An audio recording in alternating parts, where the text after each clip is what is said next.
Fala galera, aqui quem está falando é o professor Felipe Nascimento e a aula de hoje será sobre a sociedade colonial, mais especificamente ali sobre o índio. Gente, para que você possa compreender a sociedade colonial, é importante você dar uma breve olhada lá na economia colonial.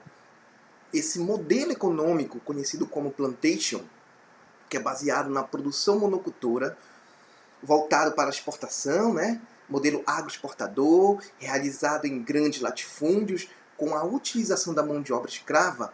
Esse modelo econômico ele vai servir de base para o modelo de sociedade colonial.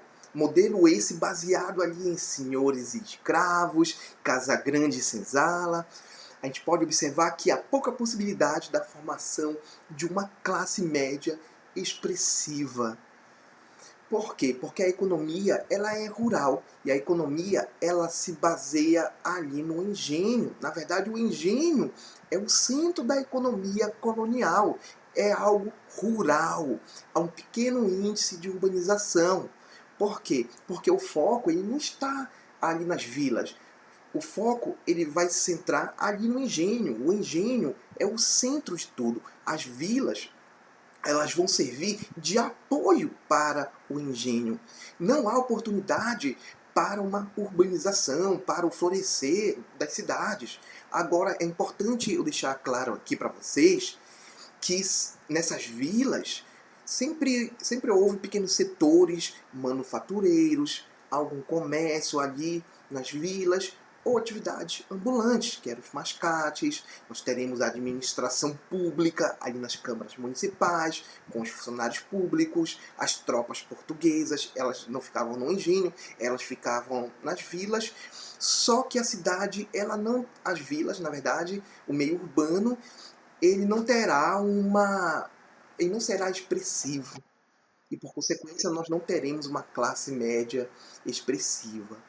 Eu gostaria de deixar aqui claro para vocês que esse foco ele vai sair do meio rural e ele vai para o meio urbano somente no século XIX, com o advento da industrialização.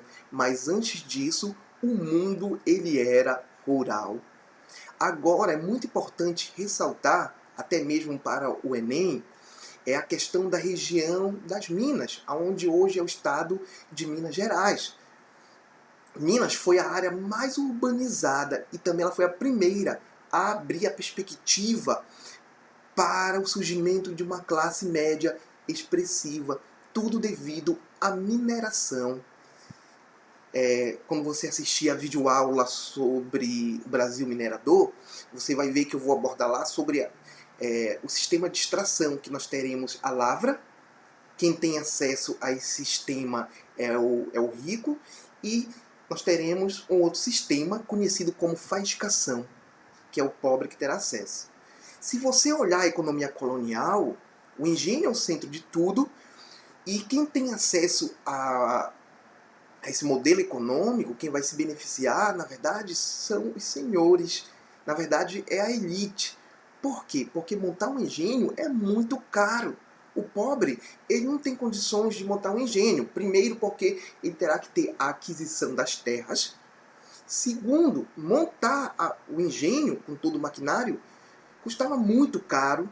Terceiro, a mão de obra, que era a escravidão. Gente, o escravo ele era muito caro.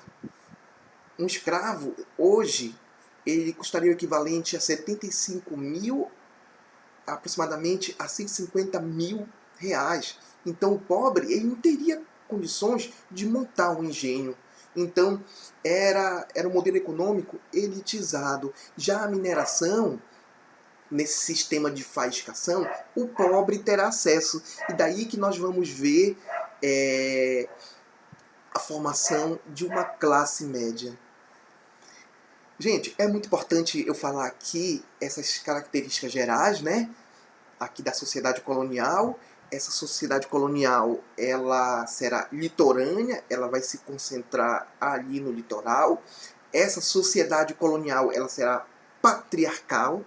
na forma dominante, né? Aquela família do conceito amplo. Quando a gente analisa ali o engenho, a gente observa ali que nós teremos a casa grande. Olha a família aí do conceito amplo. A casa grande, ali naquela casa grande nós teremos o patriarca, sua esposa, seus filhos,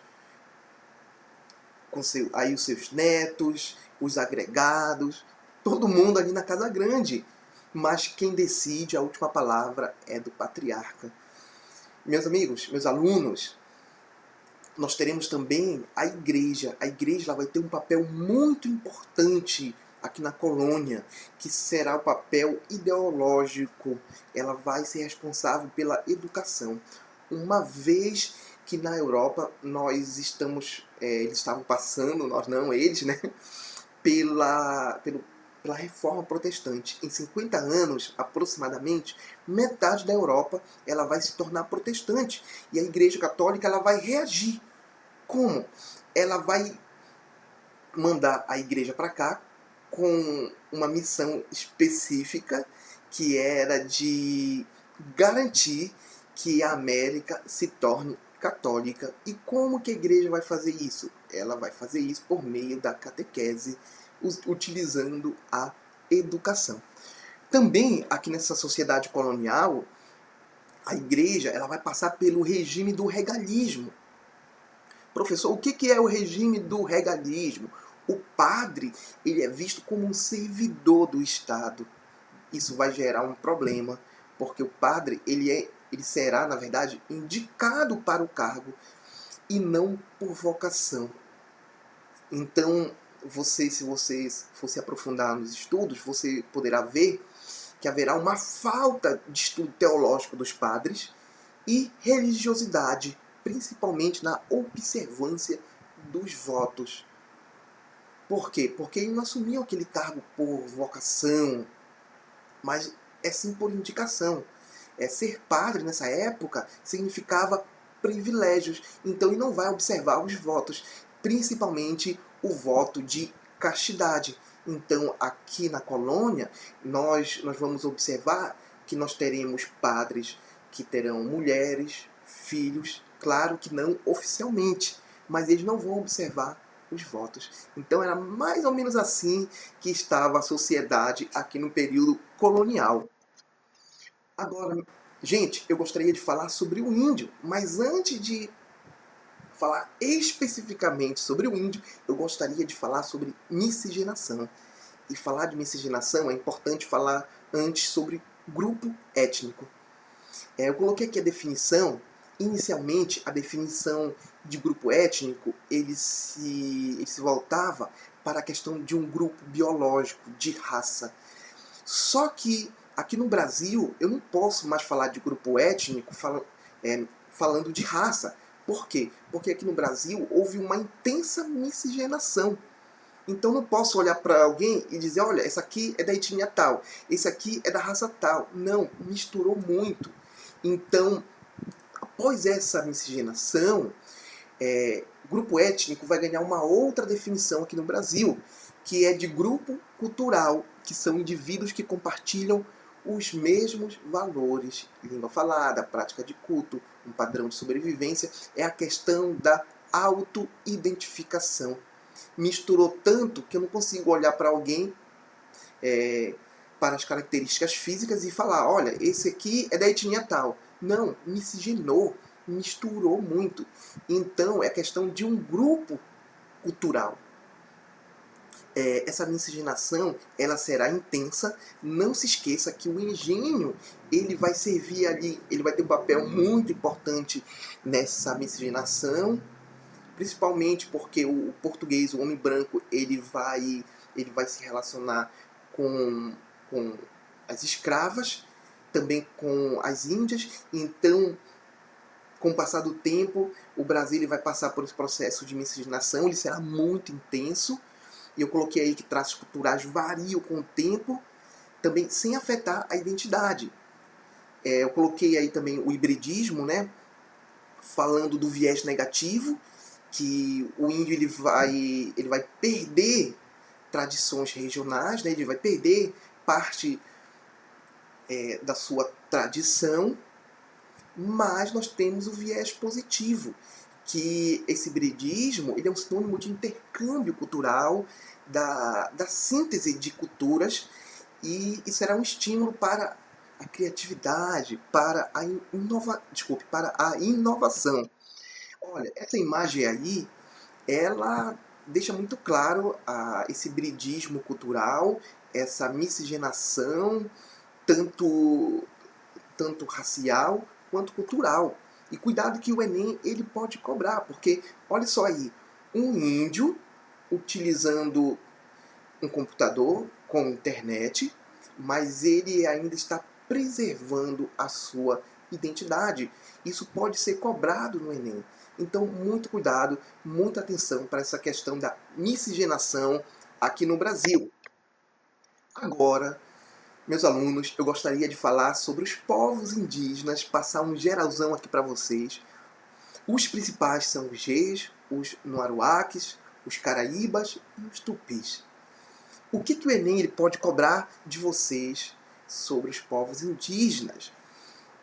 Gente, os povos indígenas aqui na América, eles tinham características culturais totalmente diferenciadas. Não caia no erro de achar que índio é tudo igual, de que eles são homogêneos, que é uma única cultura, um único idioma, uma única forma de viver, um único padrão de culto. Não. Aqui na América nós teremos modos de viver diferentes. Então, os povos indígenas, desculpe, eles eram bastante heterogêneos. Língua, sistema religiosos e as relações sociais, elas eram bastante diferentes um dos outros. E havia muito conflito entre os nativos. Não se esqueça disso. Gente, agora, sobre os povos indígenas, eu queria frisar aqui, mais precisamente, os povos indígenas do Brasil, aqueles que contribuíram para a formação do povo brasileiro. Esses nativos que contribuíram para a formação do povo brasileiro, eles têm alguns aspectos em comum, desculpe, que é isso que o Enem pode cobrar para vocês. Mas cuidado, são aqueles que contribuíram para a formação do povo brasileiro. Professor, quais aspectos são esses? Eles eram coletivistas, não tinha a existência de classes sociais, eles tinham um culto politeísta, animista, né? Exaltavam elementos da natureza. A divisão social do trabalho entre eles era muito parecida, porque ela era de acordo com o sexo e com a idade. A mulher, ela cuidava das crianças e mexia ali com a questão da agricultura. O homem, ele era responsável pela caça e pela proteção da tribo. Também, não se esqueça que eles não produziam excedentes. Essa não produção de excedentes, ela é mais ou menos assim. O índio, ele só caçava aquilo que ele precisava para o dia. Ele só coletava aquilo que ele precisava para o dia. Ele não se preocupava em armazenar. Isso vai causar um choque entre o modo de viver do europeu, que é um modo capitalista, e o modo de viver do nativo aqui, do indígena, do índio. Por quê? Porque o índio ele tem um modo de subsistência, já o português ele tem um modo voltado para que é o modo capitalista. Então haverá um estranhamento cultural. Cuidado com essa palavra, o Enem ama cobrar isso. Estranhamento das culturas, estranhamento do modo de viver. São um choque entre mundos. Tranquilo? Também os nativos aqui, eles vão ter a prática da antropofagia. Muito cuidado para você não cair no erro achando que um índio devorava o outro porque ele estava com fome. Não. A prática da antropofagia ou a prática do canibalismo, quando o índio praticava tal prática, ele achava que ele estava incorporando a coragem daquele índio que foi devorado.